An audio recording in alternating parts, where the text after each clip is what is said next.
Good morning, YouTubers, and I don't mean potatoes. Welcome along. On the A303,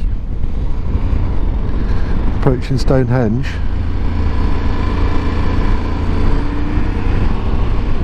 Which lane do you want? Yeah, just thought I'd have a little chat, share some shizzle. Three-wheel bike. Yeah, I just thought I'd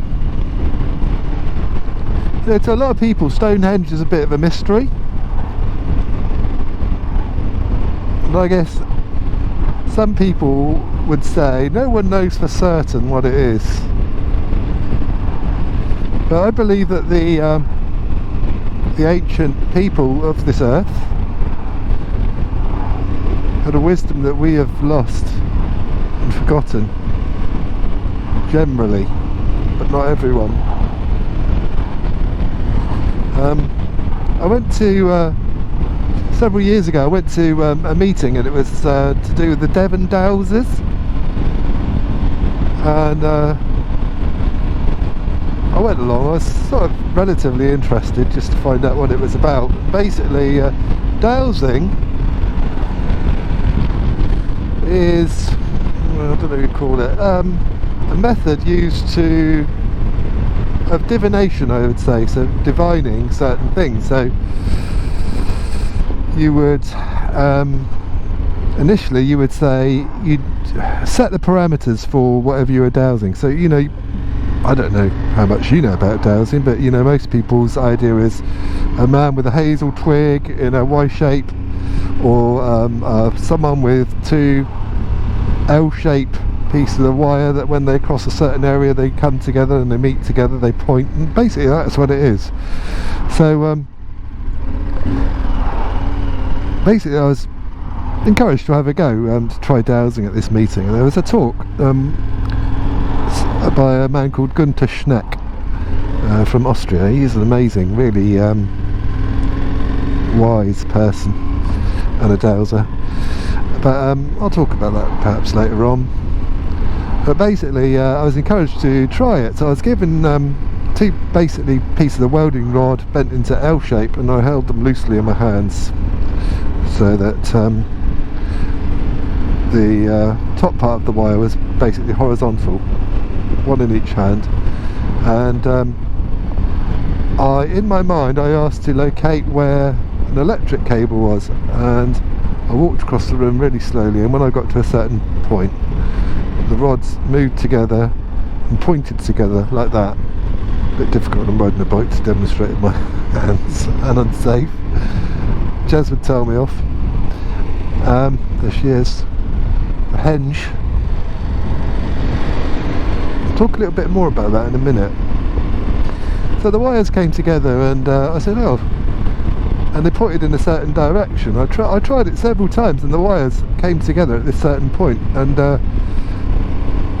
then I was informed afterwards that that's where the electric cable ran to a socket, and they lifted the rug and you could see it through the boards running to a socket. So, you know, that to me was like, wow, it works.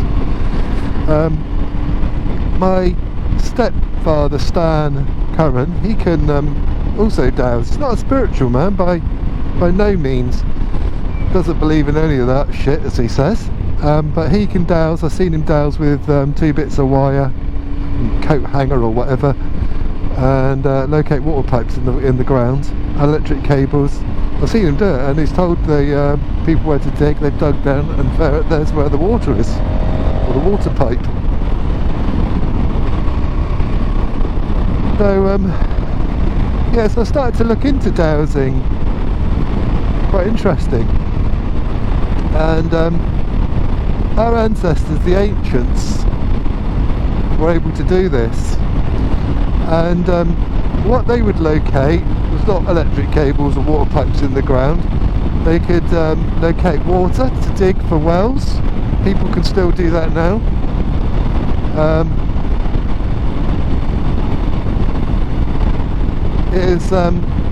Some dowsers are able to find an underground stream, locate where it runs, and then they can walk along, find the centre of where the stream is, put a stake in the ground, and then walk out from that with the rods. And when the rods cross, the distance away from the metal pole is how deep the water is in the ground.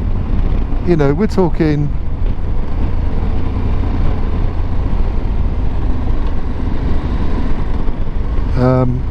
precise. Now when we come back to Stonehenge, well, metaphorically speaking, what the marcations of the stone circles in sites such as Glastonbury Tor and many other places are energy lines in the earth.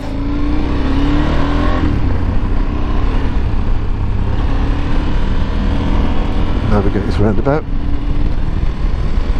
And the ancient peoples knew this, and they'd locate these sites of energy in the earth. And the idea of putting stones in the soil is because, on analysis, the stones contain a high proportion of quartz crystal. Quartz crystal is a well-known electrical conductor, or energy conductor. This is why it's used in piezo lighters, and when compressed it creates a spark. That's used in watches because it gives off a pulse, and time can be measured very, very precisely through quartz. So they knew this, and they used the stones in Stonehenge and other similar sites with a high composition of quartz, and they basically put the stones into the ground to bring the energy that was in the ground up to the surface, and then strategically place other stones next to it in a circle so that the energy would come up from the ground and resonate around the circle.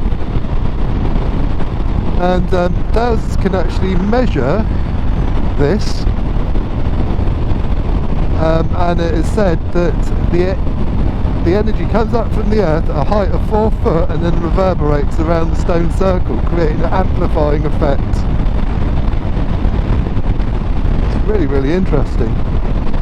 So I believe that they tap the earth energy in order to use it in ritual or magic or whatever they wanted to do. You know, it had a purpose, so it could be directed. It may have been used for healing, divination, fortune telling, well, not fortune telling, telling the future events, and this sort of thing. I know it sounds quite fantastic. And also the energy that runs up from the stones can be measured to be communicating with other sites such as Glastonbury, Avebury, and basically these ancient sites communicate with each other over ground. They're the technology that we have no idea of.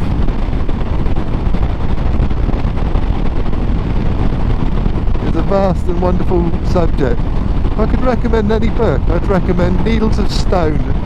Needles of Stone talks extensively about dowsing.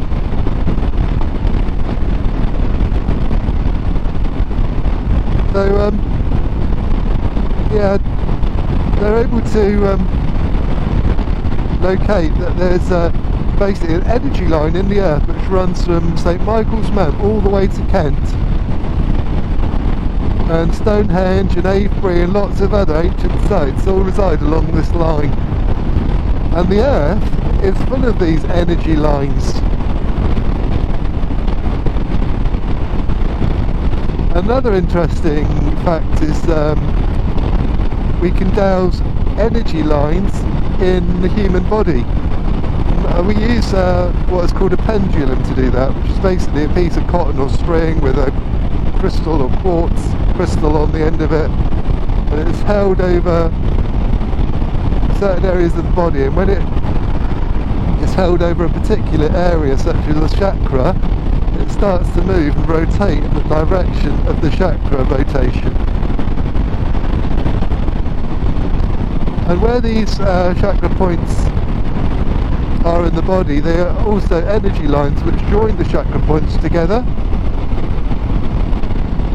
So I would surmise that places like Stonehenge, Glastonbury, Avebury and so forth are energy centres, yet the energy connects underground at these certain points, connects these points together. And if you look at the structure, you know, places also like pyramids at Giza, also built on another earth chakra point, all over the world. It just suggests that the earth is full of these energy lines. In fact, that the earth is an ancient living being, actually. We have them in us and we're alive. Who's not to say that the earth is also not a living being, but a far bigger, greater, older one than we are? It makes sense.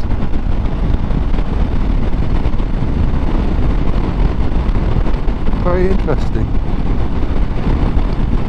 We can be sensitive to these energies. And the way that dowsing actually works is the rods don't move by themselves. It's an involuntary muscle reaction in our body, so we pick up the energy on a very subtle level, which causes an involuntary hand movement to bring the rods together or to move the hazel twig. So we're connected to the energy in the earth, we're connected to the energy of each other.